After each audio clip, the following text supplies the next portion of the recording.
Does that let you know we're recording? We are recording. Okay. All right, Robbie. Just in case you Well, didn't know. thank you. Well, I am honored to be your possible last guest. I still think you should get to 1,000, but that's just me. But if you could have anyone listen to your podcast, who would you want to listen? Rob Lowe. Really? Yeah. Any reason? I fucking love that guy. He's awesome. That's a good His question. I've never been asked that before. Yeah, well, I was racking my brain this morning. I'm like, I gotta ask Robbie something interesting today. I feel like these things. I love they go off in tangents. I love that it's a conversation, but there's so many things we don't ask each other, and I love asking just weird, bizarre questions to people. So, what's one of the weirdest things you have been asked in general or on the show? I don't know that one. I think the weirdest thing I've happened. I think the episode we're recording this is going to be the next one. But a guy lost his sight after 50 years, and then during his podcast episode, you can look at it, it's 880 for people listening. He's looking at the camera all weird, like he's trying to look out of his bad eye. And I didn't know at the time he was blind in one eye. And Mm-hmm. after that podcast episode, he went on national news in the UK. He got his sight back after 50 years and told everybody about the podcast. And he was like, "Yeah, What? I was in this kid's Oh, podcast and my vision started coming back." And then he came on and he described what it was like, and then him being recorded by news outlets and national news in the yeah. UK. And I'm like, that's interesting. But I've only had I think I've talked to basically everybody, depending on if you want to branch off the academic records into there are people that research like Mm. badger fucking. I haven't gotten that exclusive, but I've gotten people like in biology, every single field besides like Yeah. a mime. I've never talked to a mime, obviously. That could be an interesting endeavor. I would told him, I was like, we can just do video. We can just put captions and Exactly. sign language and all that. Yeah, just trying to guess what they're like a very one-sided game of charades. I think I'm That more, could but Rob Lowe, I would love to talk to that Roblo. man. Okay, okay. Is it like what is it about him that really intrigues you? Because I know his story and it's like it's amazing. He's a phenomenal actor. I love him too. Like massive crush on him. He's amazing. So yeah, it's a good choice. Besides him being handsome, I just think the aspect of he was the 62nd ranked television out of 62 channels back when he was on TV. Mm-hmm. That's 18 million people watching him, and that was known as a failed show, which today's top is 1 million. So just hearing Wow. him go through alcoholism and then also having to Mhm. be, sober for 30 something years, then still Wow. he considers himself like a not even like a top actor. He talks about his experience through things and his mindset on everything kind of just works out. I've heard Mhm. that so much where I think, man, it's possible. I don't know when and how do you program it to where you can have it all work out. And I'm like, that's what Mhm. I think, because the world's a little bit kind of in this funk, pandemic Yeah. aside, but just there's a lot of things I started noticing of if you just ask the question why, on why is everything happening the way it's happening, why is this that, why is this, Mhm. on very minute things, if the person doesn't just give you the middle finger and walk away, you're more likely on a good conclusion to be able to understand yeah, why is it illegal to collect rainwater? It's yeah, why is that illegal? If we're going through droughts, why can't I collect the water from the rain or the Mhm. clouds, or it's God's water? I didn't know anyone owned Skywater. Didn't realize this was a thing. You didn't know it was Yeah. illegal to collect rainwater? Oh no, I do. I'm just Okay. saying I didn't realize it was Skywater was illegal Why is it to own it. illegal? Why? I don't know because someone's making money off of it being illegal. It's That's what pure. it comes down to. What is Dasani? It's Dasani's fucking master plan to control us all. Oh man, actually, it's was it Fiji water? There's this whole to plug another podcast. Sorry, the Dollop. They did a whole thing on Fiji water, and the people who own Fiji water are the people who do the pomegranate juice, and they own all of these water rights out in California, and have just completely screwed over like everyone. It's so bad for the environment. They got into avocados, they got into pomegranate juice, and then the Fiji water, which has completely exploited the people of Fiji and has ruined so much for them in their country. And like, it's just all bad. So it's like, if someone's making money, forget it. It's going to happen. Like So, there's so no power. they're gonna capture or dominate the vegan basically outlet of things, which is hopefully going to end really eventually cut off the vegans from this world, which I'm not against. I think that's probably a good idea. Sometimes you see crazy people, you just gotta cut them out of your life. It's true. Have you ever heard the joke? How do you know there's a vegan in the room? You just throw a piece of celery and watch someone go crazy. I don't know. They'll tell you. That's true. I'm Yeah. look, I'm not against it. I get it. I mean, if you see the horrible things that get done with animals, but a new perspective came into my head when I was talking to a rice scientist, and she was telling me, but like farm animals, they're necessary for production when it comes to being Mhm. able to grow crops as well too. And I think we all that's the thing. We either go like all the way to both extremes where it's like if you can't if you support eating meat, then you're a fucking horrible person because you see all the animal conditions. But then if you're vegan, you're just crazy. You won't stop telling people you're vegan. I'm like, there's a middle ground. Like there's people that occasionally on like a Tuesday out of like every second month of the year, they eat a fucking piece of celery and they're like, I'm healthy. It's like, yes, good job. Yeah. Appreciate Right. appreciate you. Round of applause. You're adulting now. And I mean, I'm all for whatever works for someone. Like, someone's vegan and it makes them feel really good. Great, good for you. If you explain why you do it and the benefits of it, awesome, happy to hear it. But don't like make me feel guilty. And I think there are ways to raise meat properly, and the way we do it is not proper. But you're right. Like, it is a necessary thing for the ecosystem, and it's everything can come down to biology and evolution, where we still have canine teeth. We have teeth for eating meats. We're omnivores.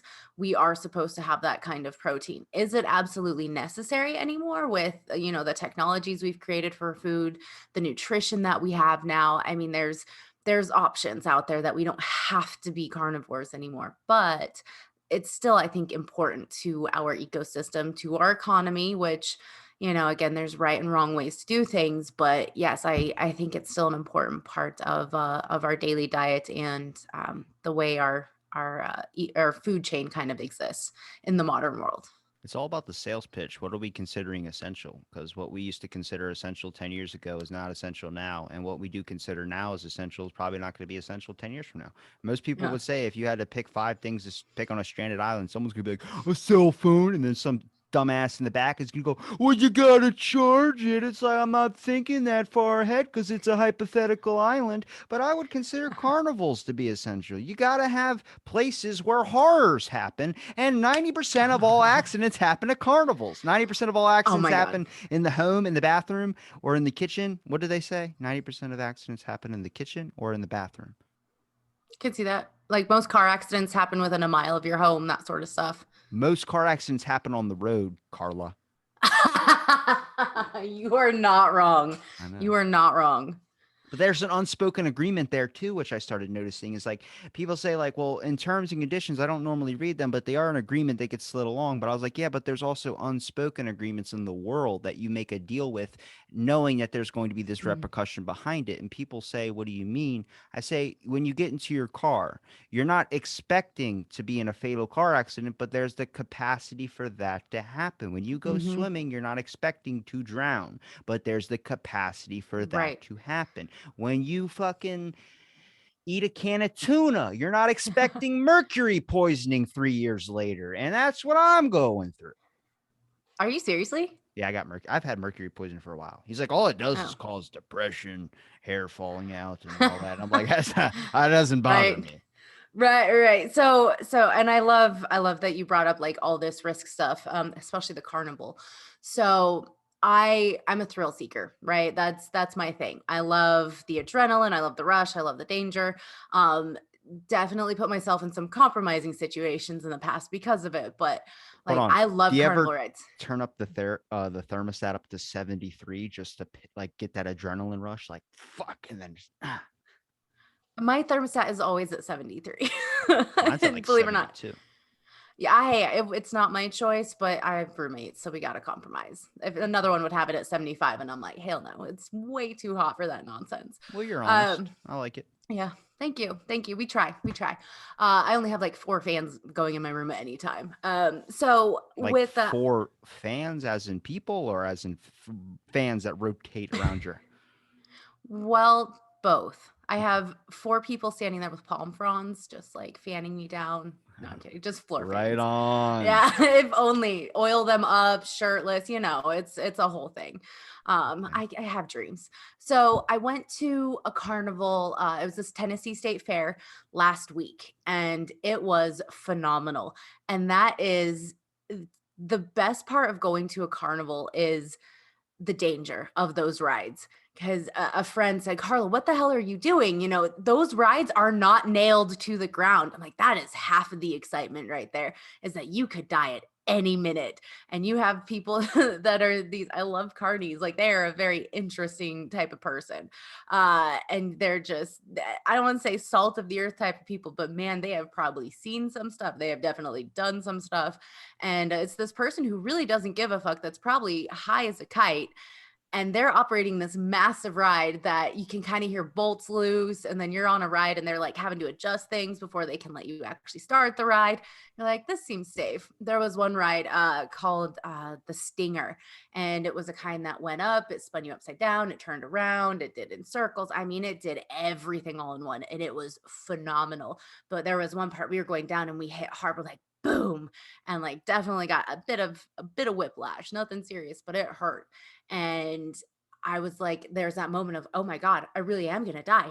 These carnival rides, they're not safe. And it was just so exhilarating.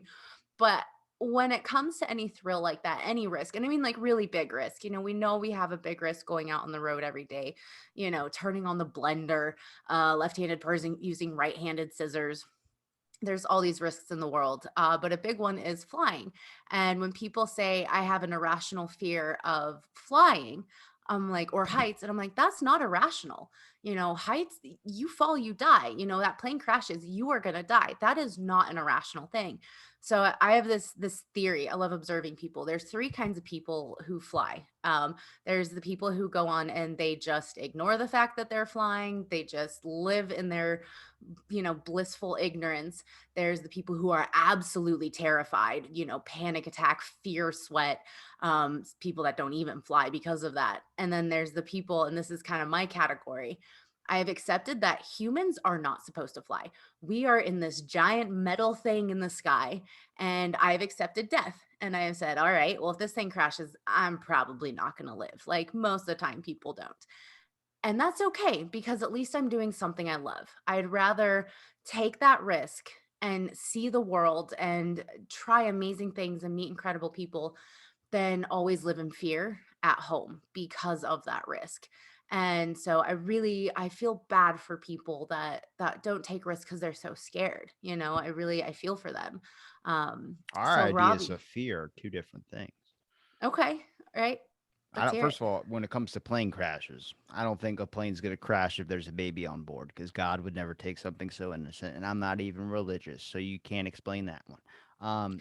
Second, when I call fear, like I guess you could say I have a fear of heights. I've never been on a roller coaster with a loop, but I just don't honestly care to have that in my arsenal of things that I've done with my life. My biggest fear more comes on the mental aspect of things because I thought I had anxiety, but I guess it's just, I mean, I've been diagnosed with severe depression, but I never knew the difference. I thought anxiety, like I used to be scared to get up in front of classes and I used to be afraid of getting on camera. I used to be afraid of doing so much stuff. And then I just decided like, what was holding me back was myself. But Mhm. my biggest fear probably is not becoming the person who I'm supposed to become. And I don't know who that person is. So it's like an ironic little twist of events. And I think more and more of what successful is has always been this star like Rob Lowe type fame. But then what he considers success is just, being who you are, being a good person. Maybe success is Mhm. just getting up out of bed.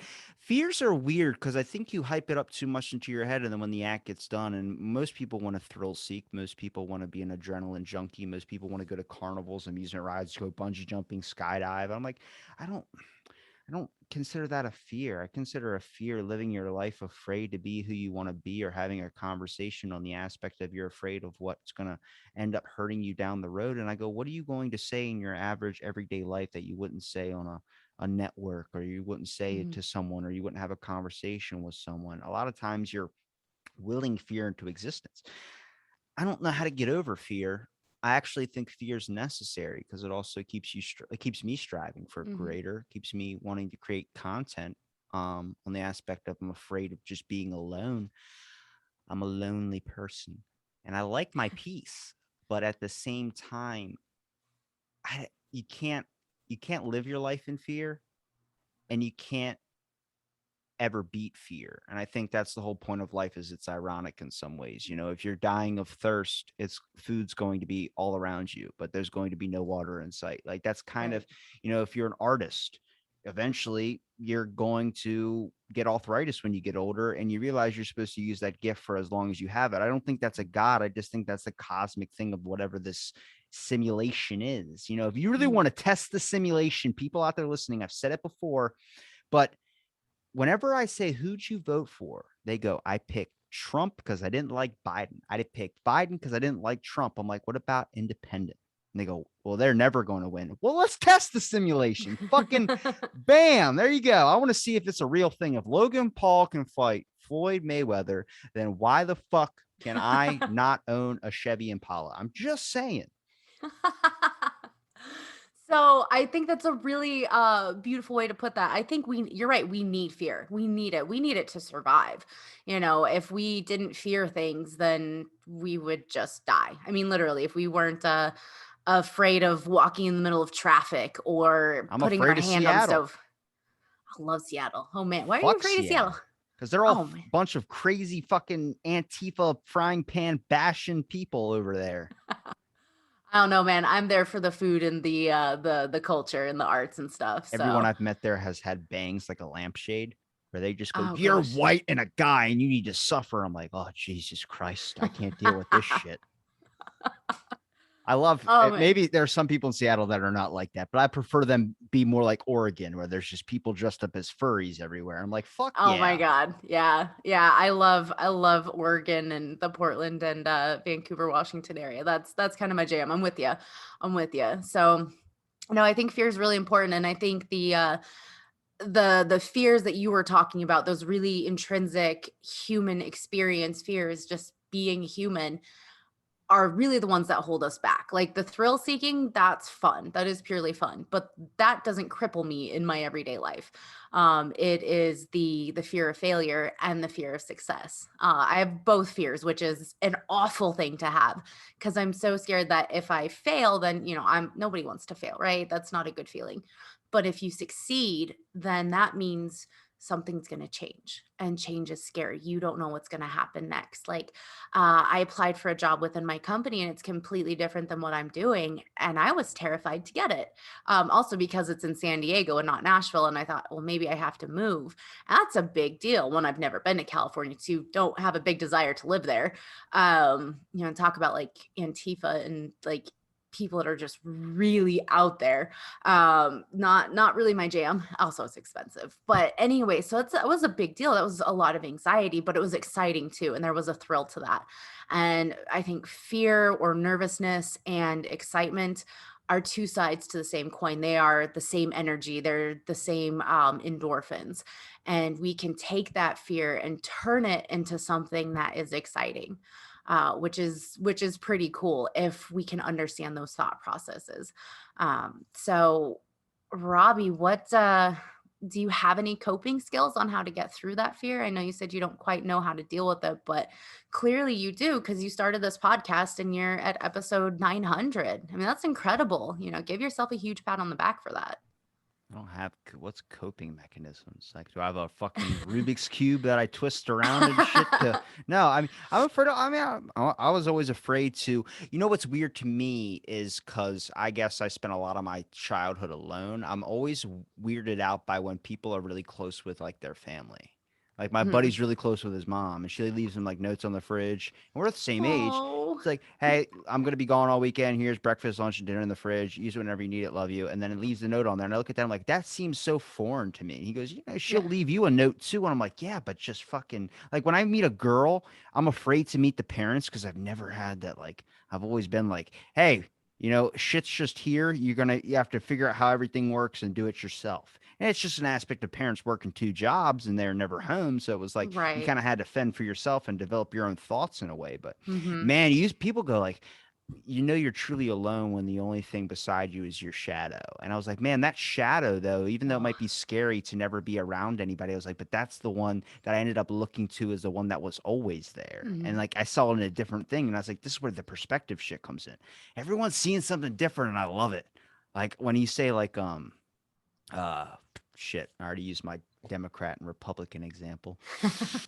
When you say like this is a glass half full and people say, well, it's a glass half empty, it's like, well, how are Mm. you looking at the shit? I'm like, I just want to eventually get to a point where I don't have to fucking worry about a whole lot of stuff. Like that's the biggest Mhm. thing on a lot of people's minds is like worrying about something. I'm like, man, you can't really. I used to worry so much. You know what I worry about now is like government shit. I'm always doing that because I can't affect it. And I think that's what pisses me Yeah. off even more to get more interested into it because I can't control that. And I'm like, I like Yeah. things I can't control because life is unstable. And if you get used to that zone, you don't have to fucking worry about other Yeah. shit all the time, about like things that Mhm. there's everything else would just seem easily controllable in your comparison. Now, you can't control Yeah. people, but No. you sure as hell can sail pitch it right to where you might fucking throw that under there. Right? And oh, life is amazing, and you really hit the nail on the head, and I'm with you, like, I've started therapy again, because I do have those overwhelming, anxious, OCD thoughts. I've been diagnosed with both, and I know we've talked about that before about, mental health diagnoses. Just stick it deep down inside you. Just drill it down like I do to Oh, where man, you're I'm just done. you meet a stranger and you just fucking full on yell in their face like, I'm fucking dying. It's like, what? I have stage 4 this. And you're like, holy shit, are you need someone to hug? No, I just need someone to listen. Thank you. And walk away. Well, I have almost 2 therapists now, so this is going really good, but I'm digging all of it up, and I'm terrified. Like, that is a legitimate fear because 'cause I'm like, I'm worried I'm not gonna like the person that's under there. I'm like, "No, I'm a good person. Maybe I've done some bad things in my life, but who hasn't, Do right?" what I do. I, Um I know I'm a piece of shit. So I Oh, just me roll with too. it. Yeah, and it's okay to wake up and feel like a piece of shit. There's this woman, I call her my Buddhist nun monk. Her name is Pema Chodron, and like her book has gotten me through it's Things Fall Apart, and she talks about the ebb and flow of life, like things come together, they fall apart. You know, the universe comes into chaos and then it goes into chaos and then it comes together and then it goes into chaos and it's just a natural order of things, you know, to the cosmic level.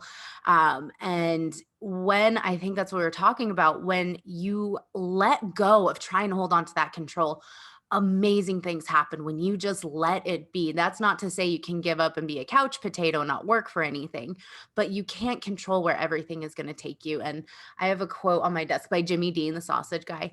I can't change the direction of the wind. I can adjust my sails and always reach my destination. That's a And I Jimmy love Dean that. quote. That's a Jimmy Dean fucking quote. The guy who made the biscuits. The sausage. Who's He's the sausage breakfast sausage guy. fucking I'm like, Socrates of the breakfast whoa, table, dude, ain't he? he is, he is. So when and that's something I had to really learn as a type A person is to let go. And that's really hard. But when we let go and we don't let those things overwhelm us, which I'm always working on, then you realize that you can have a massive impact on the world when you make it's kind of like I don't know if you've ever seen the movie Pay It Forward back in the day with Kevin Spacey and Haley Joel Osment and Helen Hunt, and it's about affecting people around you. So you make it a very positive impact on 6 people, and then they make an impact on 6 people, each of them, and then it's a ripple effect. So the best we can do to make the world a better place, or at least a less shitty place, or not make it worse. Let's keep the bar low here, but not make it worse.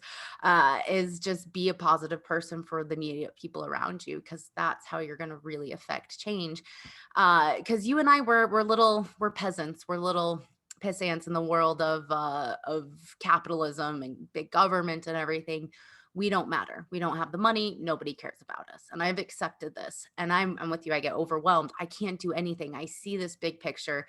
I see just very simple things that can be done to make the world a lot better, but I have no power to do so. Again, no one's going to listen to me. I'm sure So, everybody feels that way. And then what are the people that look at them like they don't know what they're talking about? See, that's the yeah. thing is like once you start noticing the madness, you just got to play the game. I had a idea for a video where there was like a gun on a table and a person was sitting like with their hands in their head in their hands, and then there's a million of that same person or a couple voices or a couple people like bodyments or shadowy figures that are standing Hmm. right beside him and just shouting into his head. And it's like to capture the idea of like what some people with depression go through.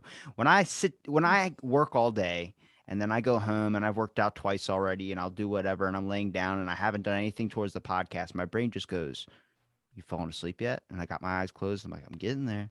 And then this voice just goes, "Open up your eye, get to fucking work. You're being lazy. You're not doing anything. What are you not? You could be getting a guest right now. You could be talking to someone. You could be posting something. You could be creating something. Why aren't you creating anything? What are you doing with your life? You're going to end up being Hmm. a fucking failure where no one's going to care Yeah. about you. You're going to die in a shallow grave and no one's going to give a fuck."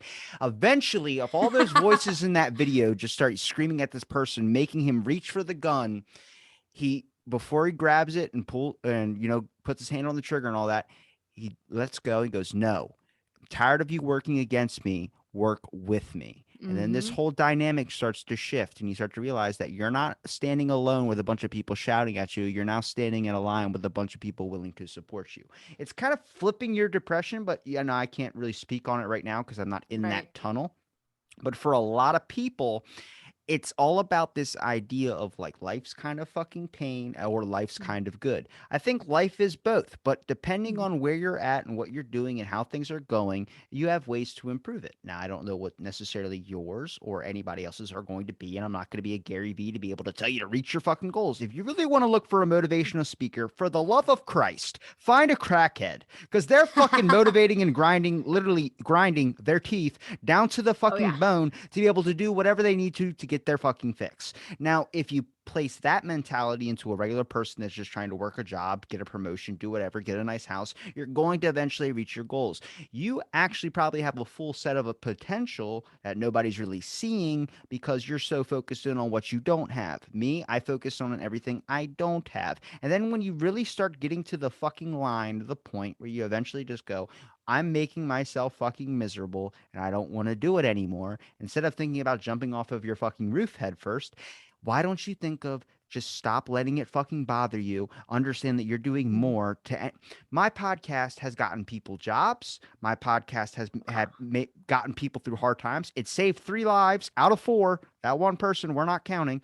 But at the same time, I haven't received shit from it. I don't really give a fuck because hearing that shit, seeing how far it's gone, I'm like, fuck it. I'm not doing bad for a person who used to throw pencils into the ceiling in school and the teachers used to say I was never going to amount to anything. Well, guess what?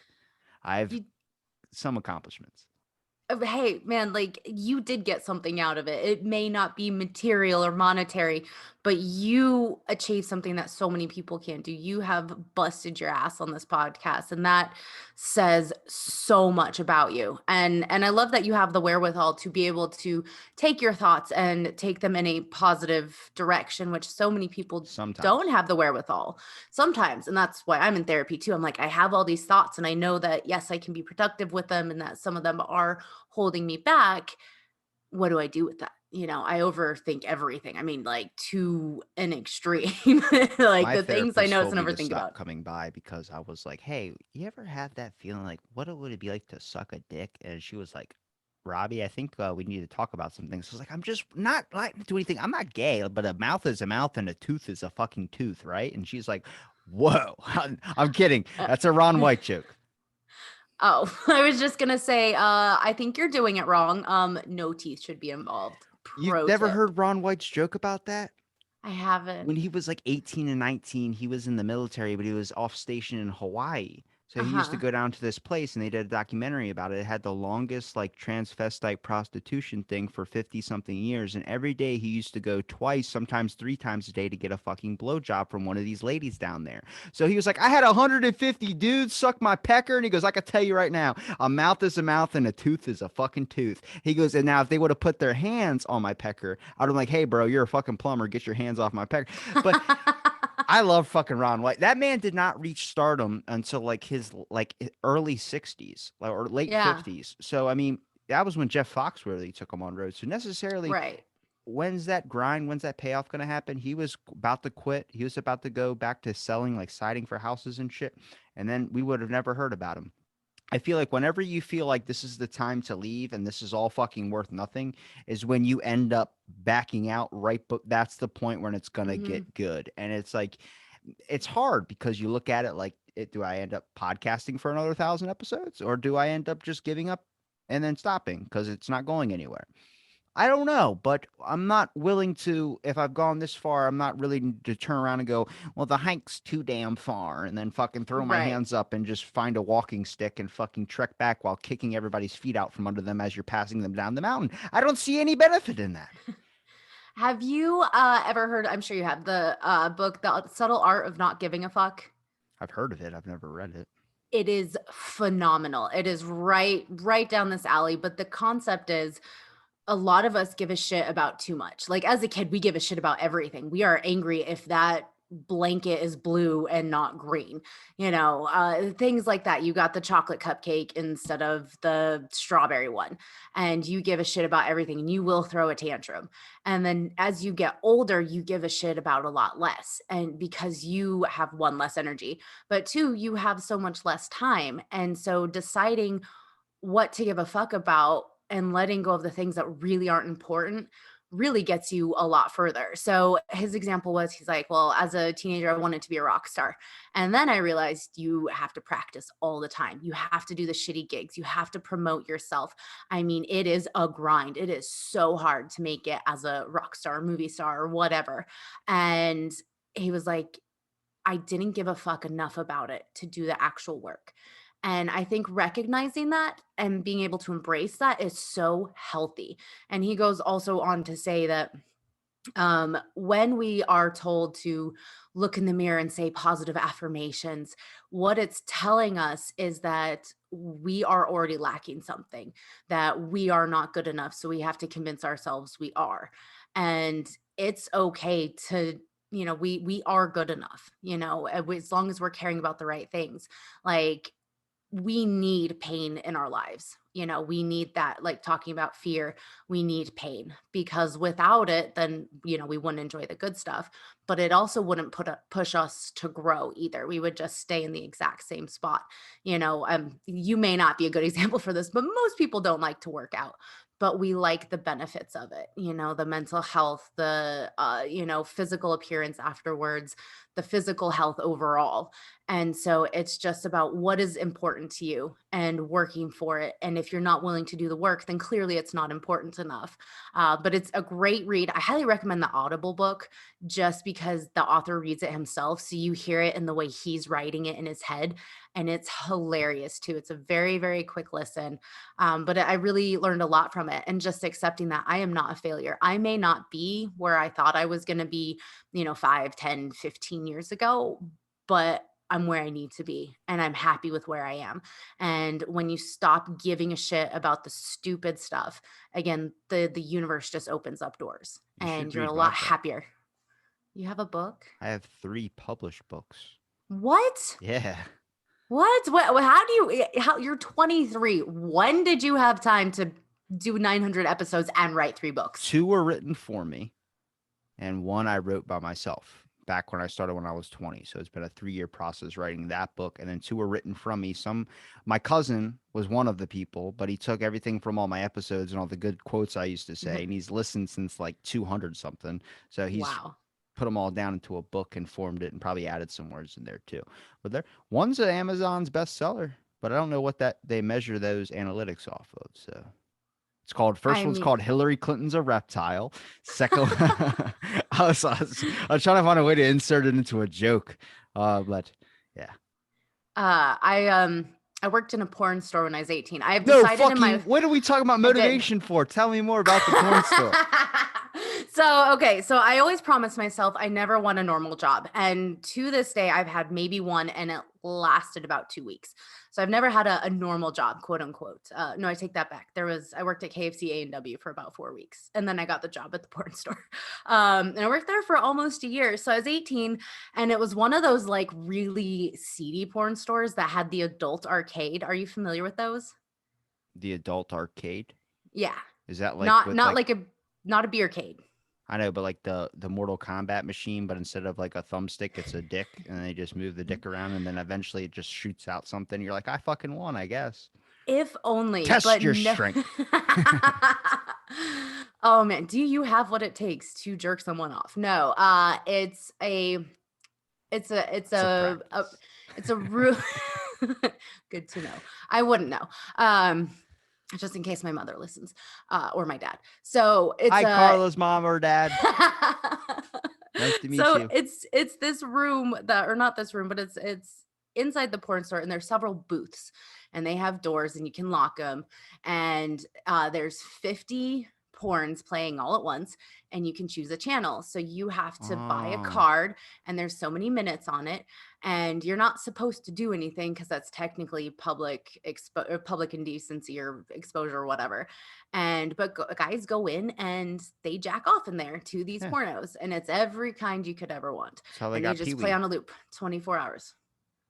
Wait, oh yeah, that's true. And there was a glory hole. How do you fucking arrest a guy for jacking off in a theater meant to do? What the fuck? Yeah, no, I know. So but it's what we can't see, we don't know. That's a There, conspiracy. so He was probably involved in some drug trafficking or some shit. I'll tell you that. oh yeah, or male prostitution, who knows. But we would only Someone allow stole my drug mobile. It's his bike. Fucking. I fucking love that movie, Pee-wee's Big Adventure. So there's a glory hole, and then there was another booth that had plexiglass. I Yes, there just was a want glory to. hole. I want to meet that person that has an eye patch over their eye. Don't look through it. You're like, what? Jab. Fuck. Yep. The we used You'll to put shoot your eye out, except someone else is doing the shoot. Damn ick.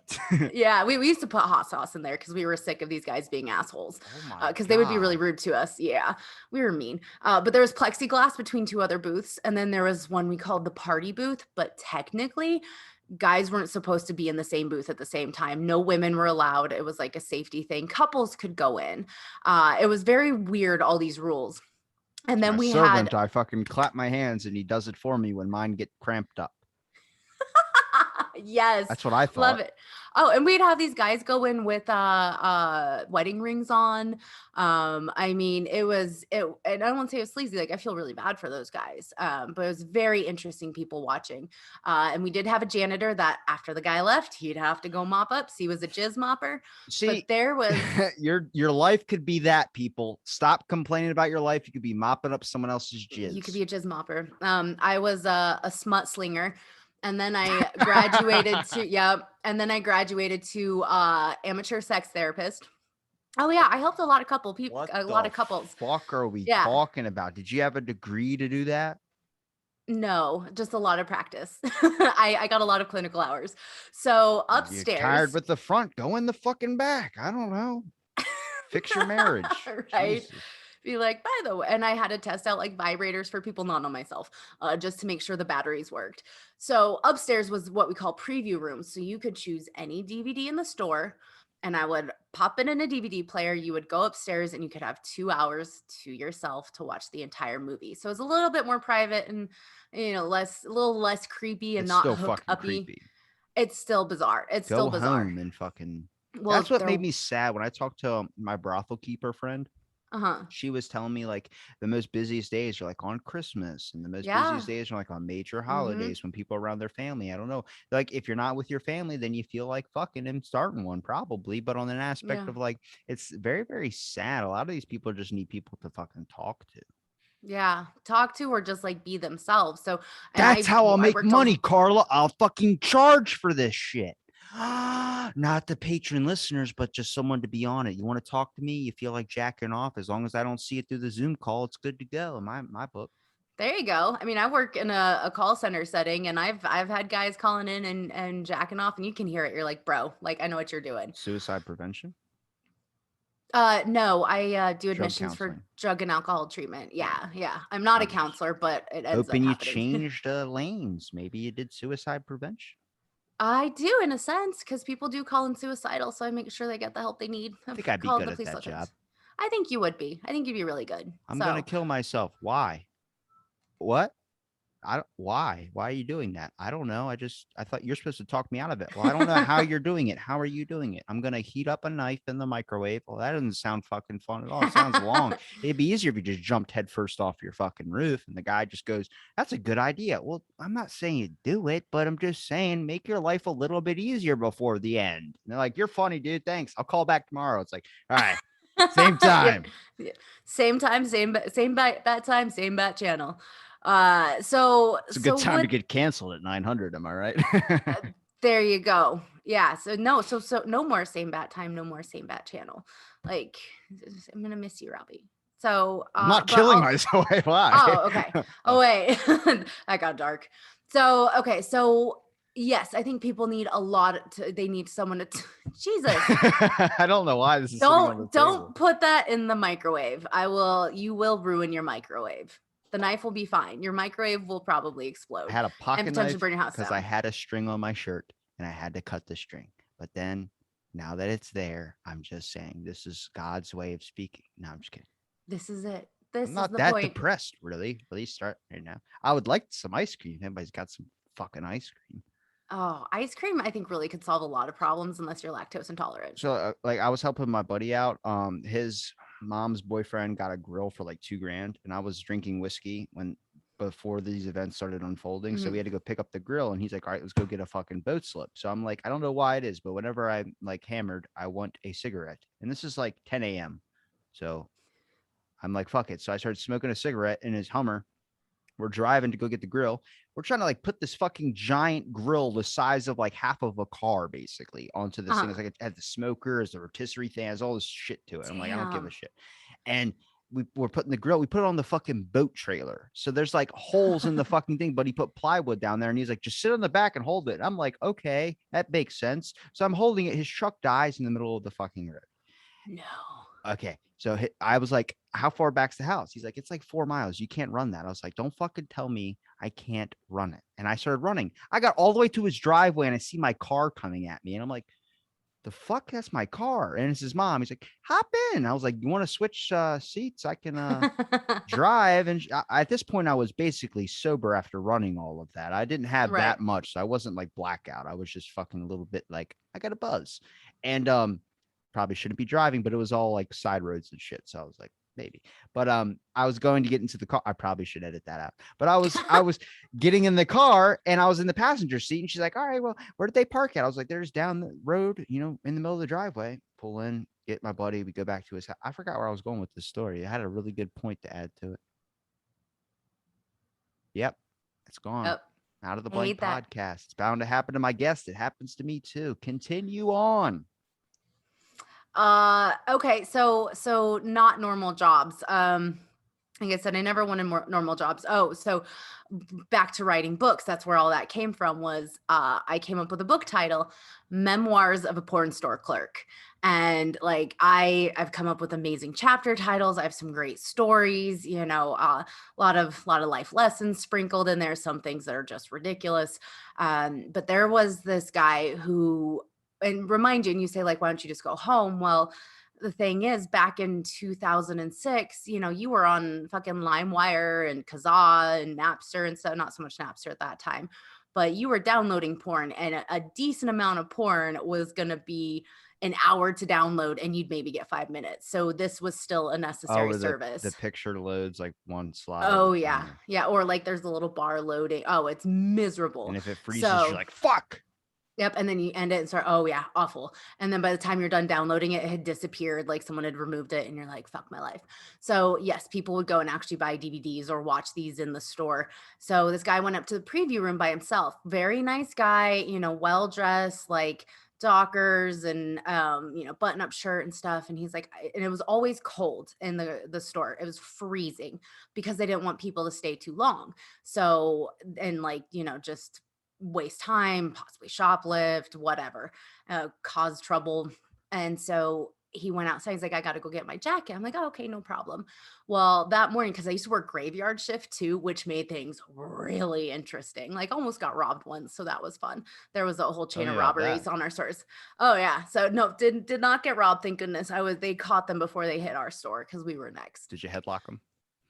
No, no, I never met them, but Kiss him on the they were forehead, tell him it's his last oh, day, and snap his just neck. right, just pat him on the head and be like, shh, You Steven Seagal'd him. You fucking broke his arm, yeah, and you were not like, that. I did karate for 56 years. You're like, how old are you? It's like, don't worry, I flew Black Ops for 97 years. You're like, what the fuck are you talking about? Yep, to just be very confused and terrified in his last moments. But no, I was good. I was good. So this guy comes downstairs about 6:30 in the morning, and he is wearing a leather mini skirt, black fishnet hose, a leopard top, heels, and a blonde wig. And I'm like, I did not send you up there like that. Like, no judgment, but that was just very like, is this happening in my life right now? So I'm yeah, that sensing was judgment, lots of judgment. I just felt bad for him more than anything that he couldn't have a place where he could be safe to do that. Or maybe that's just his thing. Either way, no kink shaming on my side, but it was just whoa. Like it was, and 6:30 in the morning. I'd been up all night working at a fucking porn store. And often by myself, which is not great as a woman working at a porn store in the middle of the night in a not so great part of town. But the next job I took was at a hospital, at a level one trauma hospital on the nights, on the weekend shift. Yeah, Where worked do in their you supply room. fucking live? Where they're Uh, hiring a person from a porn store to work in a hospital trauma center. well, my then husband worked at the hospital in their public detox. So again, never normal jobs between the When two did of you us. get married? I was 19. I needed You're health not married benefits. anymore, right? No, no, no, no. Okay. He passed away. Yeah. I'm So so sorry. I did not know. I ah, thought you guys it's separated or okay. something. Yeah, Jesus. we he died like a few weeks after our divorce. So yeah, it was a bit rough. Yeah, yeah, Ron White has self-inflicted. another joke about his divorce lawyer died and it was working for his ex-wife. And he was like, I was so happy that day that I called and I was like, I'd like to speak to John Mayhew. And she's like, oh, I'm so sorry, but Mr. John Mayhew has passed away. And you're like, all right. And he called him right back. I'd like to speak to John Mayhew. Sir, I'm very sorry. John Mayhew had passed away. I know. I just like every time you say it. And he hung. Oh, cruel. Oh, that's brutal. But I also get it. Yep. So yes, he's passed away, but I got the job at the hospital because he already worked there. So I had an in. But I just worked in their supply department. So I was always supplying the emergency room. But there was this guy called Ben, and he was an engineer there. I called him Bengineer. And he was the overnight engineer. And he was like the social butterfly of the hospital. He was wild. And he would hang out in the emergency room talking to all the techs and the nurses. And the stories that come out of an emergency room, people are just wild, the things that they get into. Like there was this guy that came in, and am I okay to get graphic on here? I've um probably gotten. I mean, is it? Have we not gotten graphic already? We talked about working at a porn store and people just doing dirty shit in the rooms, oh yeah, oh and yeah, we've so made fun there of suicide because it's a joke. Don't kill yourself. Your life is amazing. um life is a gift, suicide is just a returned gift. Not my quote, but another comedian's. But so Dude there needs was to this turn guy in that his comedy record. Jesus. he's a great comedian. I can't remember who it was right now, but I love Indian comedians. I don't know why it's a thing. So this couple comes Racist. in. Why does I he care mean, that he's Indian? calling me out because there's a whole like brand of humor around Indian comedians. It's a very lovely Is humor. this like the woman comic thing where people are like, it's funny because she's a woman? I'm like, what the fuck are we? It's comedy. Just fucking laugh. What the fuck are we? The No, woke shit. The woke shit gets me because it's like it's anti not woke. about Okay. it's not about being woke. It's Okay. just about like there is just a certain worldview that I think comes from an Indian perspective that I is just lovely and beautiful and often very lighthearted. Like it looks at the world and is just very silly and ridiculous and like most comedians, but there's a nice little Indian cultural twist on it, which I appreciate. So Funny going beyond shit that, is funny. That's what I funny have shit's to funny. say. There you go. There you go. Doesn't matter. But that means I'm more likely to seek it out. Like if I like watching drama movies, I'm going to seek out drama movies. If I like Indian comedians, I'm going to search those out. It's no big deal. I'm not going to search out women comedians. I'm going to search out a type of humor. But when So, you type it into Google, does it sound right? If you're looking Indian for an comedians, Indian comic and you type that in on the Google, does it sound like it's not racist? yeah, Indian comedian. That sounds racist as shit to me. Okay, Antifa. you're I don't have you're any you're frying unwoking pans. yourself. So all the frying pans, a whole kitchen's worth. Um, Like when I look up like a type of porn I don't watch porn, but when I look up a certain Jennifer Aniston doing this, I'm like, I know I'm looking at Jennifer Aniston. Actually, I'm not even a fan of hers anymore. Let's use a different example. Um, Mariah Carey, maybe. But people go, do you want younger Mariah Carey, older Mariah Carey? I'm like, I'm a fucking fan. I'll take her whatever age she's coming. she hasn't aged a bit anyway. So Yeah. Scarlett Johansson, that would be one of my top ones. Nah, So she's in a battle with Disney. Good luck. oh, go her. I love it. So in the emergency room, people come in all sorts of precarious situations. So this couple comes in, guy had used so pro tip people, especially you guys, if you're going to use a metal cock ring, make sure you have the right size. He comes in, he bought the wrong size. You have an erection through that thing. He couldn't get it off and the blood had filled his penis and it was black by the time they came in. Mm. So the doctor in the emergency room calls up Ben and they're like, "We need you to saw this off. We don't have a way of Oh. taking this off." And he's like, "I ain't fucking getting near anyone with this saw." So it's one of the like a not a rotating saw. Is it a rotating saw? It's like a hand saw, not hand saw, but it's one of the circular ones, circular saw basically. And Ben's like, here's what you got to do. You're going to saw this off, but you always have to have water running on it so it doesn't get hot and doesn't spark. And they cut off this fucking cock ring off this guy. And then immediately it was off and all the blood went out and everything was fine.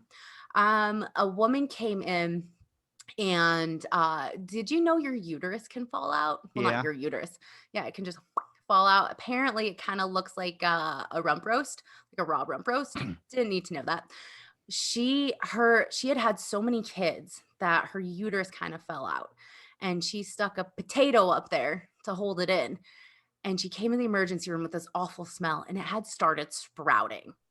Yeah, there was another woman who came in and she had used like a tube sock instead of a tampon and started going into like toxic shock basically because she had forgotten about it.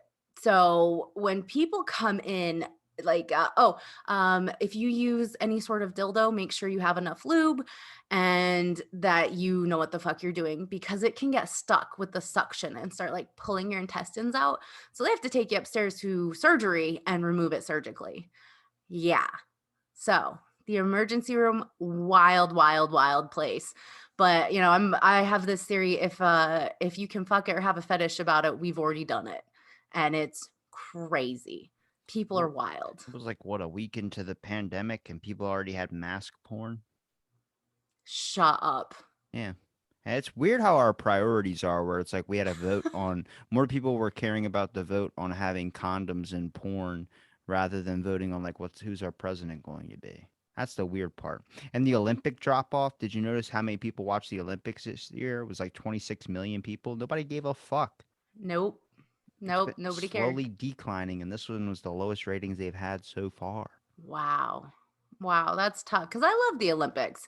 I think it's a phenomenal thing to see people performing at that level and it's like they keep breaking world records. How? Like people don't keep evolving that much within 100 years. I mean, I understand our technologies, telescoping, but how have we evolved as humans that much in a century? Like that blows my mind. These world records that people keep beating. There will come a point that without some sort of genetic engineering or uh, technological enhancements to our body that will max out, right? Will that happen? I don't know. I want the Olympics to keep going for that reason. I want to see when we max out. I need to know this. I think we're gonna max out when we get to be into interstellar space and start being like more co-inhabitants with aliens, which makes me question this. Now, when you were when in like the Pilgrim days, the max age back then was like being in like your late 20s, and then Yeah, like late 20s, early 30s. Constitution happened. Those guys were taking over America in their 20s, and they were dying in their like early 30s, mid 30s, late 30s. And then now we're living to be like 97. I can't wait to see that expand out. We're like, how long until like eventually, like, man, those people only got to live to be 100 years old. Man, we live to be 500. It's like, we're It's unlocking crazy. it. Yeah, yeah, it's crazy stuff. So fun fact, I love speaking of human evolution, I love the evolution of diseases and how we've adapted. So I don't know if you're familiar with the disease cystic fibrosis, but basically it's a genetic mutation. My niece has it. Sticky mucus builds up in your lungs. You can't absorb protein, right? So you have to take specific enzymes and stuff. She's now on a medication that should not necessarily cure it, but pretty much get rid of it. It's called Trikafta. It was just approved for kids her age. And it's like a miracle drug. It's like $300,000 a month. It's bananas. Insurance takes care of it. Thank goodness. Otherwise, my sister would be robbing banks left and right. She's not, promise. So it's a really tough disease, but it originated and it's primarily in Caucasian populations. It's oh gosh, what minor oh shit, for genetics, what is that word? Recessive. It's a recessive trait, so it's hard to pass on. But pass it on to my niece, and it started in the 1300s with the Black Plague, because like you said, that life expectancy was so low. But if you could get to be old enough to reproduce, then that was the most important thing biologically, right? So cystic fibrosis came about with the Black Plague. So basically, she's immune to the Black Plague, to the bubonic disease, She's because it immune to meant she. COVID. There you go. I mean, she's 8, so pretty much. So she could survive the Black Plague, but she wouldn't make it past 33 without modern science. Roughly was the average age, but she would live longer than those people who got bubonic plague who would die in a week. So she could reproduce. I say she. So you could reproduce with someone that has, or that someone that had cystic fibrosis. So that's where it came out of. So what same with sickle cell anemia, which is primarily in African populations, or people who originated from Africa, because they're more immune to malaria. And I think that kind of science is amazing to see how we have developed in response to our world around us. So what are we going to see in 50 years from like COVID? It's crazy stuff. Without medication, we're going to adapt evolutionary wise, which It's a is going to be petri incredible. dish fucking pool. That's what it is. We're all really just in a primordial soup still. We just don't realize it. When do we get like superpowers and shit? Oh man, we haven't had enough radiation yet. I Yes. think we need like a few more Chernobyls to have that happen. Would you fuck an alien if given the opportunity? Are they sentient? What do you mean sentient? Like Can they they have speak and free shit? will. Yeah, they Yeah. can. Yeah, you're not And just they can you're not consent. I didn't say force fucking an alien. That's a different porn. I'm Just saying saying. they could look just like uh us but different colored skin. well, considering I'm never running for political office, I can say this. Fuck yeah. Gotta try everything once, right? Why do Oh yeah, there's a weird question. Nobody asked the why is why when we consider a president do we always pick one that has to be religious as in they're Christian? We don't have an atheist president and have never had an Mm. atheist president. I don't think And we you ever won't for a will. long time. No, I don't think so either. I think because people are cheap. I don't know how to say that. I Sheep. think people are so Sheep. scared. Sheep. Nah.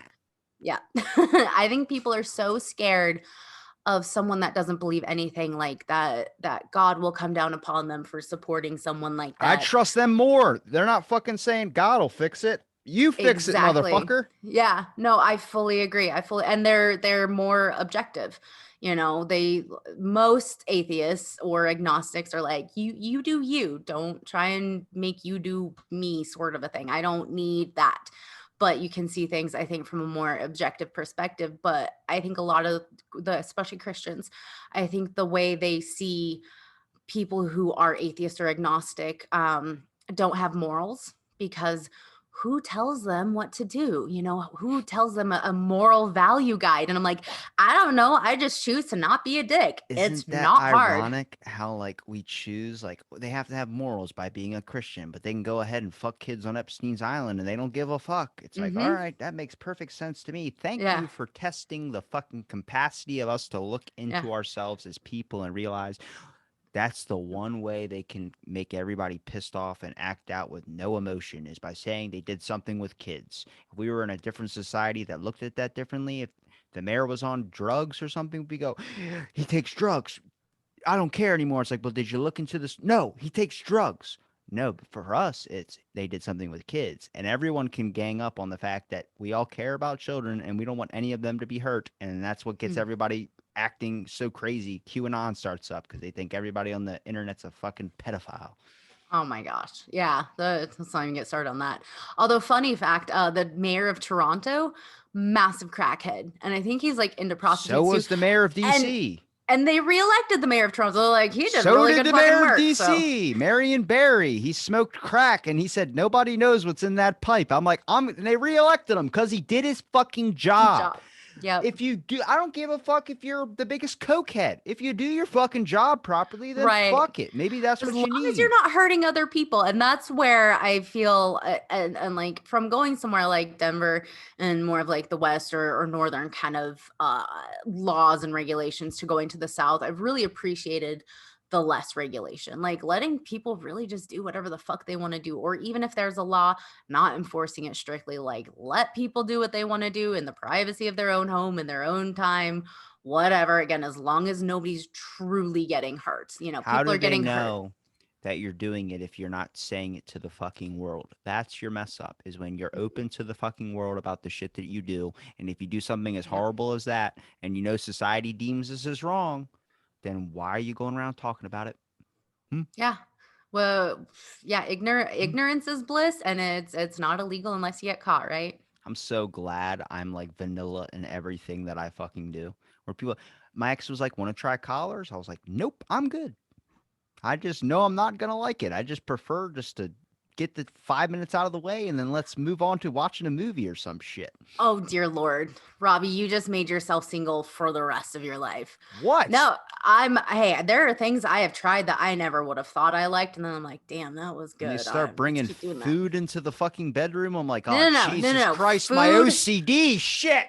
Food needs to stay out of the bedroom, Thank just you. like dairy and alcohol should not mix. There are some hard boundaries. I don't have a lot of them, but that's I one of drink a them. root beer float whiskey. What's the problem with that?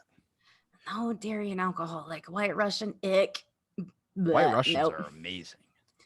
That's a racist drink too. Why the hell are we calling them White Russians? Is nobody All Russians questioning are that white. shit? Cancel that.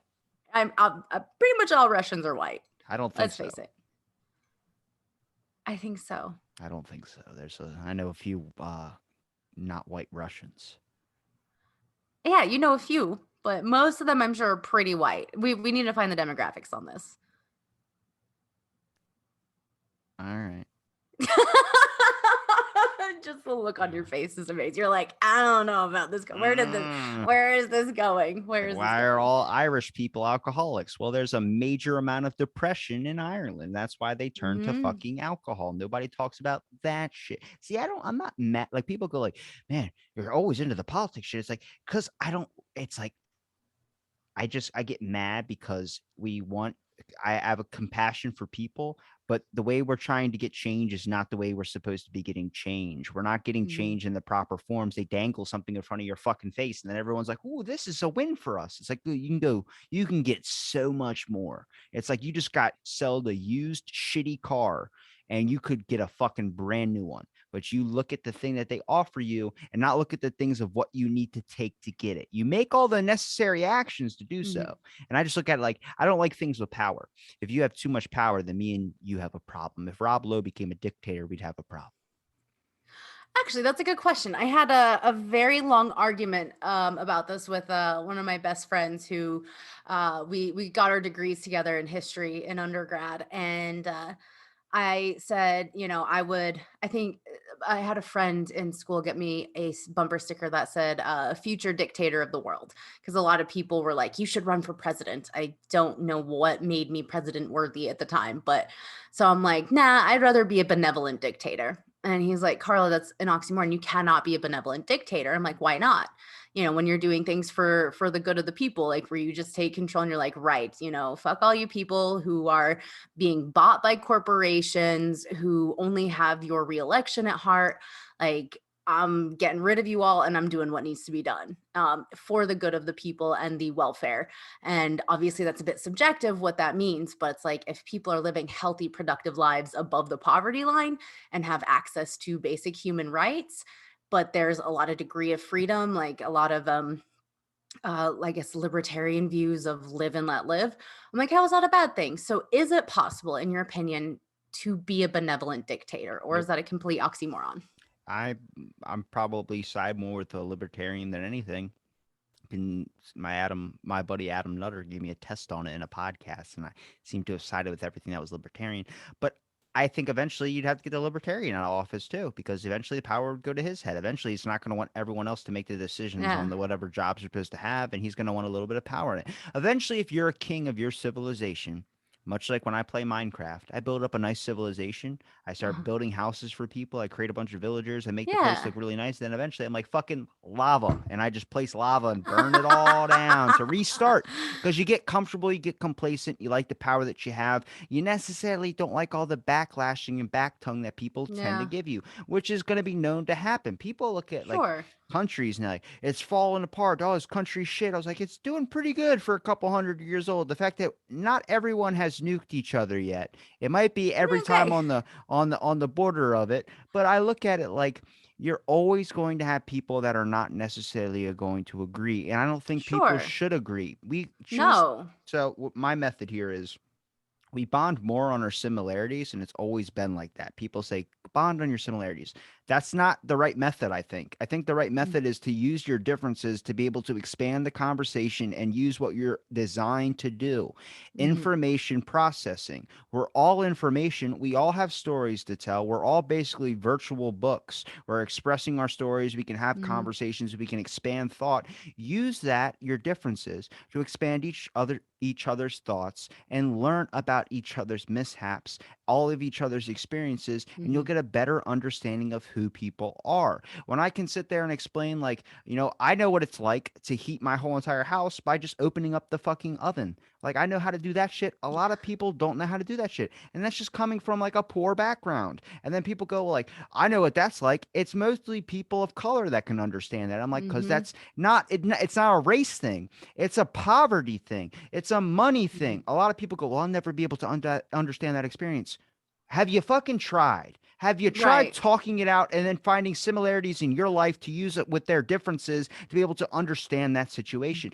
Once you start Yeah. talking to so many people, you realize everybody thinks kind of the same. We're all Yeah. coming on different pathways. It's like being in To the space. same conclusion. Well, like in space, there's no up and down. Mhm. That's how Yeah. everybody's attacking a problem. We're all hitting different angles. And it's like you're hitting Yeah. the same fucking core principles, but you're just Yeah. using different examples and methods built up into your head that you've now constructed your own fucking reality. And your Mm-hmm. reality is just like theirs, but it's just like a dream. It's Right. fucking different because your brain's trying to get you to the same code, the same information, by trying to do what would best simulate to you. All heavens are different, all lives are different. That's the thing. You guys have the same wants, the goals. I don't think anybody, Yes. if you asked anybody any question, and I can guarantee you through the 900 episodes I have, that I could ask any of those guests and I could be like, if you knew what you were about to type in on that computer was going to make someone blow their fucking head off, would you do it? I don't want any. How would you know? There's going to be people that would say, how would you know? There's going to be people say, I would never want that. And there's going to be people go, how is that going to correlate? It goes, okay, you still have that, even those questions of how or those questions of why or how, or, whatever. I don't think that's going to happen. You still are denying and you're not looking at the fact that there's that slight possibility that you're afraid of that they could end up doing that. As much as someone might say, good, I hope you kill yourself, you don't actually fucking mean that, because that is a horrible, horrible, terrible way. And I can guarantee you, I can look at any country and ask them the same question. Nobody deep down would want that. Not you could ask probably Hitler, and Hitler wouldn't be like, I don't want anybody to kill themselves. I just want them to do what I say. It fucking exactly. You're just not thinking of the whole fucking equation. You're like, I want that piece of it, or you still got to finish the math problem, Timmy. Right. I just want to finish this part of it. Well, that's not how Right. Well, fucking the that's world works. yeah, but that's how humans work. We're very short-sighted. We have very short memories. We need it, especially in these day and age. In this day and age, we need it now. That We're instant never gonna get to gratification. the alien fucking period in our lives. Damn it. Ugh, not worried about that. Let's fix what we got now, because I want to. if we're dead, we can't get to the And that's what I tell people. I'm like, the whole climate change thing. Like, space is Not great. It's real. It's not wonderful. real. It's not real. Climate change does So not exist. It's right. all Yeah. lies No. of the Totally. government to bring up gas prices and sell lithium Right. batteries to poor children in starving countries. There you go. But let's say hypothetically it does exist.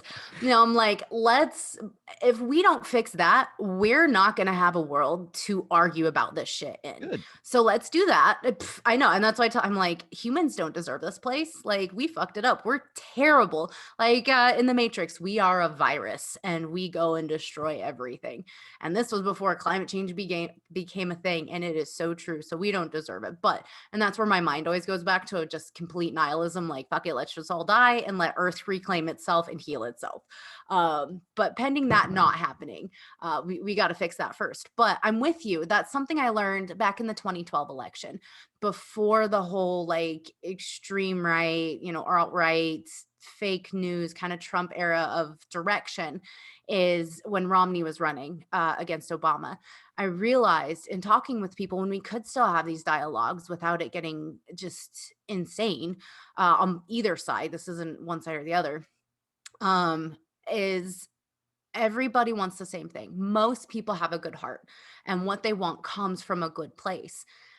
And just the way we get there is completely different. We all want our families to be healthy and happy. We want to be able to thrive, have nice things, be safe and secure in our world. And the way we get there looks different, though. And that's especially when like morals and religion kind of get placed on these discussions. But it's really about poverty at the end of the day. Everything is, it's not a race thing, it's a socioeconomic thing, which is, I think, the biggest issue we have in this country is our economic inequality for the richest nation on earth. But that's another story for another day. But I'm with you. For the most part, every single person is good. I do believe that people are inherently good. I don't care for what reason, whether they think it's God watching over them or they just don't want to be an asshole. Overall, nobody wants to hurt other people intentionally, very rarely. But you have a few actual diagnosed psychopaths that would be happy if someone else blew their brains out. They would love that power, that they have that control over someone's But who life. hurt them? Who brought them to that point? Oh, I mean, you can't have one person bring them to that point. It's a lot of things over time, but you can be the So, straw that breaks the camel's back intentionally. but I mean, like going out and like the woman who kept telling her boyfriend to kill himself, kill himself, kill himself, and he yeah. did eventually, and she went to trial for murder. But what are the factors that got her to that point is what I'm looking at. Instead of trying to fix or find a way to be able to recover from the problem that's been created, why for mental health? There's the mental health numbers are increasing every single year. Oh We yeah, we throw a lot of money at that, but nobody watches where the money goes, so nothing happens. Instead of trying to develop right. programs to be able to help people with mental health, why don't you look at the problems and the factors of what's causing the mental health, Yep. so we don't keep seeing this dramatic increase. We can Yep. stop it. We might have a couple Mhm. generations that are going to be fucked up for life, but at least it's not going to affect future fucking generations. And we can learn Right. to recover and deal with that when it happens. That's the whole point. It's like there's so much stuff about like the whole tear down STEM in academia. Tearing down STEM because there's been a large disproportionate number of African American people or whoever that weren't getting enough credit in STEM, weren't being able to excel as much as white people in academia.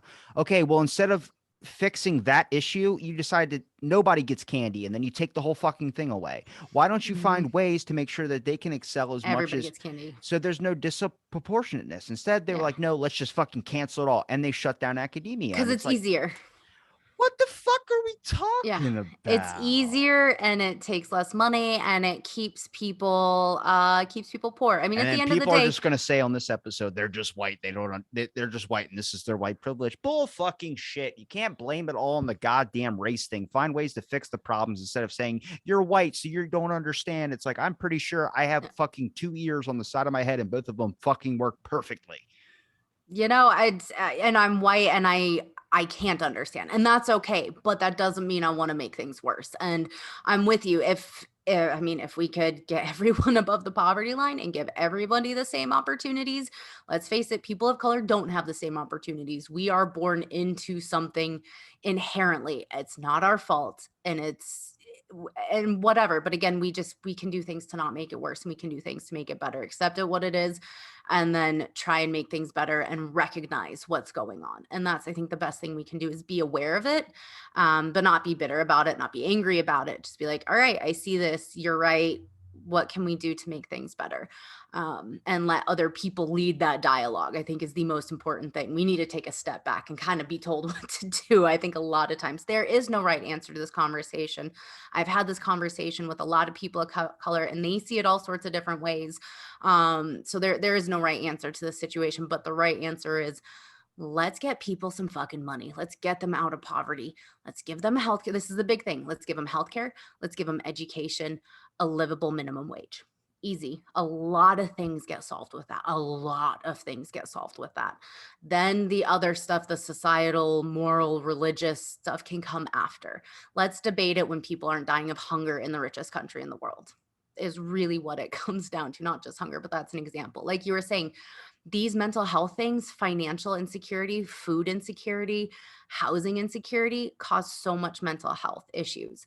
And then also not feeling loved or comfort or safe in your own home. And you don't even have to be poor for that. Like, you can be the richest family and be really fucked up. Fix So the homeless population. Why the hell are people in fucking California getting paid $200,000 a year to help out homeless people, yet all they do is clean their fucking tent and clean their heroin spoons? Because you gave them so much money per year, there's no incentive for them to clear out the homeless population. Why are therapists a thing? My therapist buddy, Peter, explained it best to me. He goes, my job is officially done when all mental health is gone, which is never going to yeah. happen, because every single therapist is not treating the root problem, not treating, they might talk to you, they might be an ear for you, Yeah. but it's their moneymaker too. Their whole degree would go down the fucking drain. Their schooling would, if all mental health was fucking gone. Oh yeah, I would be out of a job. That's I not. getting people into rehab. It's like I would fucking. love to be out of a job. It's I would love fucking. We're in a world that says I'm here to fix the problem, but you're fucking also maintaining the problem. You're not. What are we right. talking No, about? you're treating the symptoms, not the disease. It's like you get And mad at that's what going a to world a is, buffet. I ate too much. Well, you went to an to a all-you-can-eat buffet, place. What the right? fuck? And I don't think mental health problems or addiction problems will ever go away. I think we are humans, and our brain and pleasure, the dopamine, the serotonin, it can get out of whack and can get fucked up. Some people are genetically predisposed to it. That's a thing. But so much of our pain and suffering, anxiety and depression is unnecessary because of those insecurities that we have. I people have to have an ambulance called on them, and they're like, "No, I can't take a ride. I can't afford that. I'd rather die than put my family in that situation of having to pay for a $10,000 flight for life." They must have How some fucked good up is life that? insurance. I'll tell you that much. For real. So and then also, not knowing if you're going to be able to make your bills for the month. Not sure if you're going to be able to feed your kids without a food bank. I mean, these things don't allow people to do better and to get better, and improve their living situation, because they have no ability to do so. People say, "Oh, pull yourself up by your bootstraps." What if you don't have any fucking bootstraps? Mostly people of color don't have any bootstraps. They already have so much working against them. And we want to say, "Oh, well, it's the land of, the American dream. You can do it, whatever." And I'm like, yeah, but if you, don't have time or don't have money or don't have the resources, or no one has ever told you there's resources, you don't know what you don't know, then like people who are getting evicted, there is money out there for them to pay their rent, but they have to apply for it.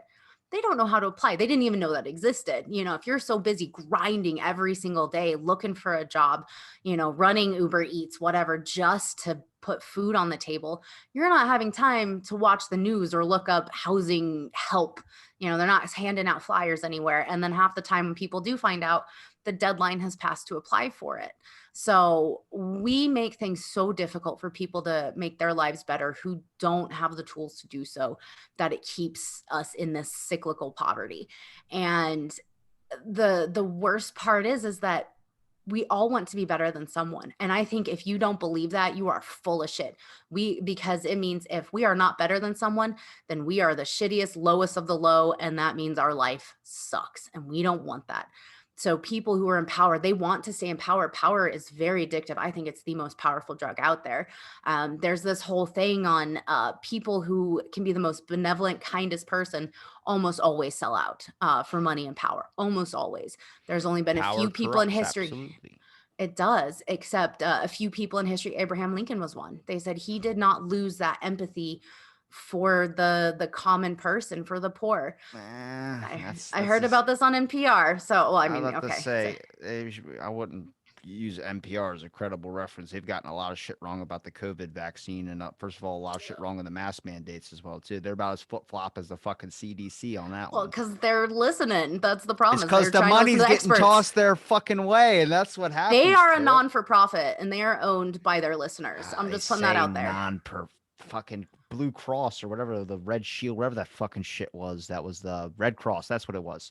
Yeah. They've been known to fucking all that money that was getting tossed their way that they weren't using for the greater good of everything. And everyone's like, oh Oh my yeah. God, not the Red Cross. And now they're a big Yeah. fucking known thing to be Same with extorting money. Susan G. Komen. Like So, there are good things out there. Abraham Lincoln did not, everyone goes, he abolished slavery. I was like, was only trying to, he didn't want his slaves abolished. That was the thing. It's like nobody ever looks at that fact. He was like, well, yeah, as long as I can keep my slaves. If you actually look into that and Are you research it sure on it's your phone. not Oh, Jefferson? Because no, Abraham I'll, Lincoln didn't have slaves. I'm 100% positive he did. Okay. We're going to So, Google but fact check.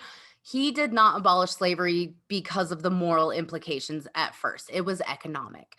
Because if he could abolish it to the, write the Emancipation Proclamation and slaves were able to, fuck off and leave, that cripples the South's economy. It was all economic. But there was the bonus of the moral side. Because it was Thomas Jefferson that famously said slavery is like holding a wolf by its ears. You can't let go, but you can't hold on forever either.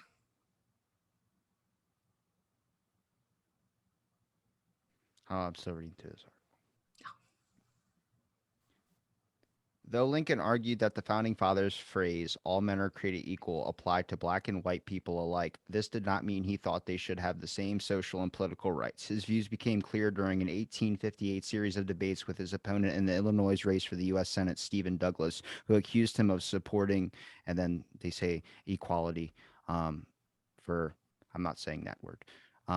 In their fourth debate at Charleston, Illinois on September 18th, 1858, Lincoln made his position clear. I will say then that I am not, nor ever have been, in favor of bringing about in any way the social and political equality of the white and black races. He began going on to say that he opposed black people having the right to vote, to serve on juries, to hold office, and to intermarry with whites.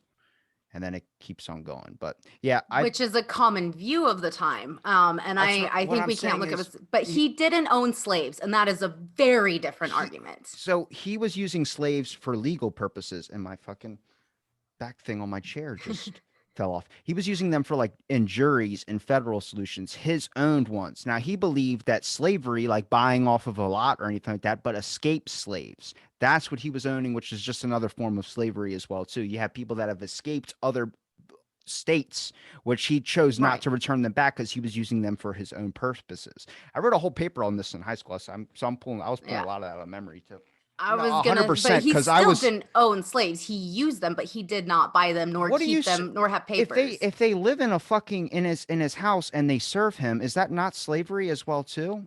If they're being He, paid, he then no. I'm not they're saying, not getting paid though. What are are we? you, They're escaped and they slaves from could another leave state. They could anytime they not want to. leave. He was. That's what I'm saying. Is like that's the whole point. Is like what we consider slavery. Being a butler's a fucking slave, but we pay them. He did not pay those people. He didn't pay them. They had a fucking house to live in, but they served Yeah. him every Okay, single day. but white people could stay and be paid in room and board, but not get wages, or they'd have to make their wages. But again, he can't sell this person to another person. They could leave anytime they want, though again, that economic insecurity. I'm not defending this, but I'm just saying, like, owning people is different than having servants. He did not own them. The indentured servitude is another form of slavery. Prison work is another form of slavery. But again, he did not own or buy and sell people. I'm not saying he was a part of the abolitionist movement. That isn't true. I agree with you. But he still had empathy for the common person, coming all back for this, which a lot of people in power don't maintain the empathy for the poorer classes as they work their ways up. It If you want to says talk about a real fucking hero, John his Brown his is, views on emancipation, Lincoln's political and social equality views for African Americans evolved over towards his last speech on April 11th, 1865, where he agreed that any black man who had served the Union during the Civil War should have the right to vote.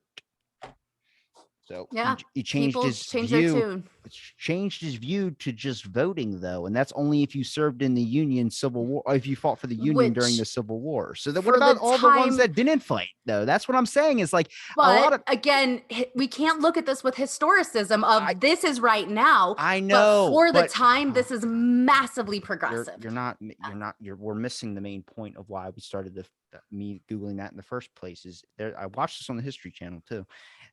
Everyone gets it wrong when they say like Abe didn't own slaves. He did, but he evolved his thought towards his last part of his presidency, and he didn't free like as everyone thinks that it's like, oh, he did this whole thing. There was no more slavery after that. There was still slavery going on. There's still slavery happening now as well Oh, too. yeah. But what I'm saying is he also owned it, but towards he only gave some out of certain things. He was more about taking slaves off of people in the South. All those types of Right. there were two different types of slavery. There was doing it the way they did it, and then doing it in the way the South did it. So it's kind of like he did, but at the same time, it wasn't as bad as like if you went to the fucking Right. South and you saw that there. So like this whole One idea is that he didn't own slaves is not right. again, in the traditional sense of what the South was doing. Again, he didn't own these people. He owned them in a social sense and an economic sense. He kept that cyclical poverty. I mean, you look at sharecropping, what freed slaves or former slaves did. They got stuck in this cyclical poverty that didn't allow them to escape the situation. We see that to this day in populations of color. People cannot escape their situation because they get kept in this cyclical poverty. I mean, look at these payday loan places. That's stuck in that cyclical poverty. And that is, can't call it a form of slavery, but I can call it a form of control. So I would disagree in saying that he owned slaves, but did he give the people that worked for him an opportunity to better their lives? Doesn't sound like it. And so I can definitely agree with you on that he didn't give them the opportunity to leave. They could on paper, but would they have the means to do so? Maybe not. But I mean, believe it or not, we actually have more slaves today than we ever have in the world, from human and sex trafficking. There's more than ever before. Nazis were socialists.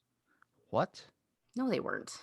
It's easy to They were see why fascists. people get confused about this. After all, the word is right there when you unwind the abbreviation. National Socialist German Workers' Party. The British newspaper The Independent recently cleared things up. Readers, the fact that the far right party contained socialist in the name was a rebranding gambit to draw Yeah. workers away from communism and its populace. And real socialism. Yeah, I did my entire senior thesis on that. The rise of the Nazi party and the support of the laboring classes, the blue collar classes in the role of it. They actually opposed it the whole time. It was the wealthy industrial barons that supported the Nazi party because they were giving them George breaks. W. Bush is a secret liberal. That's the best headline I've ever seen. I mean, it's not, I mean, technically, if you were to look at his politics now, from the back then point of view, yeah, he's technically a liberal at this point. Yeah, I talk about the way we evolved thinking about things in the past too. But I mean, and I guess if you want to talk about if Lincoln didn't own slaves in the sense he wasn't as extreme as the South with it, but he still owned slaves. It just, I mean, even now that's considered the South slavery of what he had back then, which was considered as a PC version of it. I mean, Right. they didn't have see, that's the thing though, because then you can argue the fact with anybody that studies this type of culture or anything is like, well, they didn't know they could leave. A lot of like that was Yeah. advanced thinking because they weren't nobody ever taught them math, nobody ever taught them reading. Very few of Yeah. them learned how to read in different languages, and most of it was French because a lot of the people that owned slaves back then were like at least the heroes of it all would be like the people that were knew French that could teach them another Mhm. language so they wouldn't get caught of Yeah. speaking English.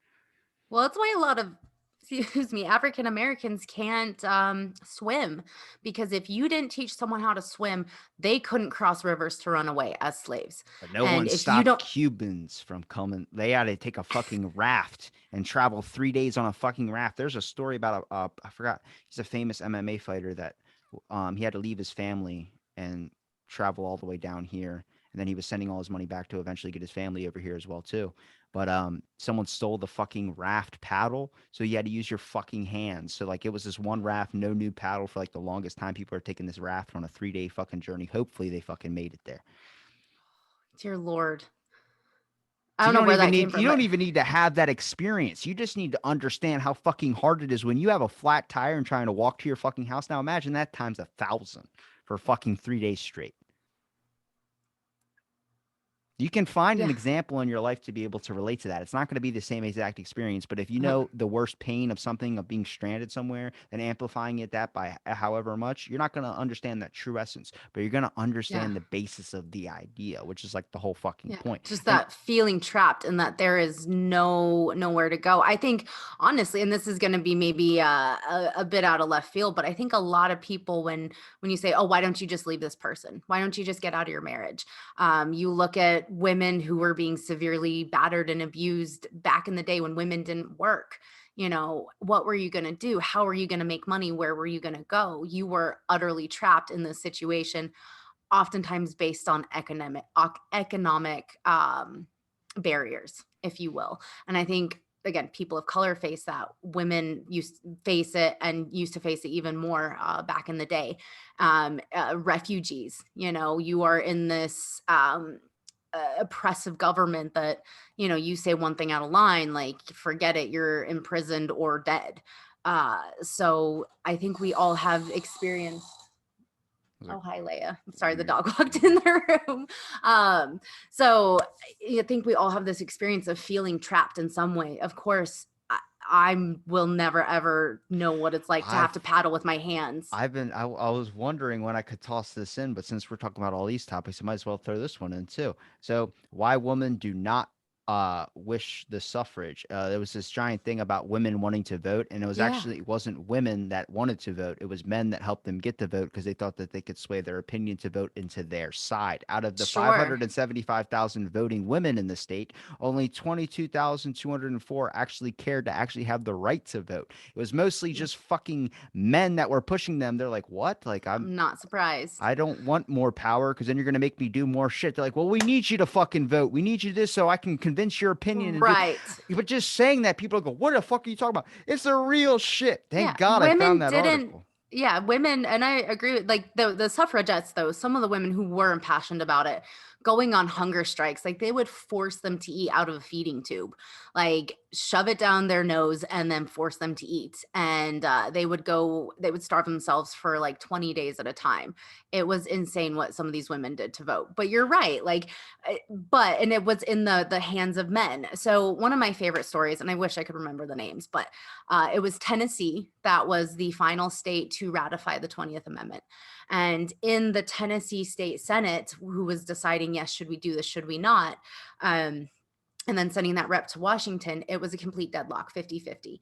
One day, this woman wrote to her son, who was brand new in the Tennessee State House, and he was brand new political career. And she wrote to him, "My dear Bobby, what was his name? My dear Bobby, I have taken care of you my whole life. And you know that I love you very deeply. And I know that in return, you want to take care of your mother. So I think it is the right thing to do to give women the right to vote." And as a little mama's boy, he was number 51 to bring that vote over the edge. And that's how the 20th Amendment got ratified, was some woman guilt tripping her son into doing it, which is pretty phenomenal. But you're right, there were a lot of women that didn't want the vote or didn't care. They're like, my husband represents me, why not? Why do I need to vote? This is And going to be my most heated podcast in a while. A lot of people are going to be like, "I don't agree with this." Oh, he looked it up. Oh shit. It's like, I don't know. I don't know. I I just don't know, find history fucking fascinating. So, it is. And I'm like, this is what I studied for 6 years. You know what I mean? Like I've done some really deep dives into this. I worked at a museum. Like There's some really cool shit out there. And again, I will never stop plugging the Dollop podcast because they do some of these deep dives into these weird little niche things that a lot of people don't know about. And they do a lot of research. And it's very fascinating stuff. And you're right, Abraham history, Lincoln was a vampire slayer. distinct possibility. I don't know. I wasn't there. I don't know if I More can people deny. saw that movie than Lincoln when they both came out in the box office. Shit, seriously? I didn't see either, so I can't I didn't see contribute to those Lincoln. I numbers. saw the vampire one. I was like, I ain't gonna see a Yeah. fucking documentary about a guy. That actor didn't get shit. It was all about the release of the movie. Why would you release a Lincoln actual full-on documentary the same time Abraham Lincoln? You think more people are gonna be interested in the actual story? They want to see some heads getting chopped off and shit. Well, didn't Daniel Day-Lewis play Lincoln? Like, wasn't it like an Oscar-winning I don't know performance? because I didn't see it.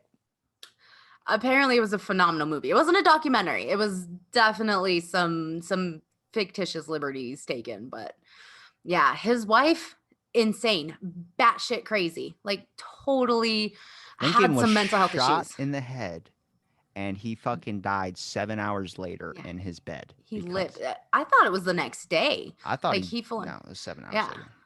Well, I mean, He I've seen the established the pillow. Secret Service during that time. Oh, that makes sense.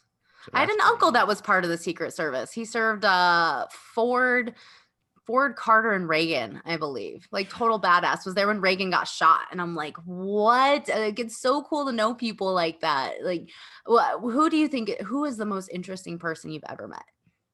Oh, interesting person I've ever met or interesting president.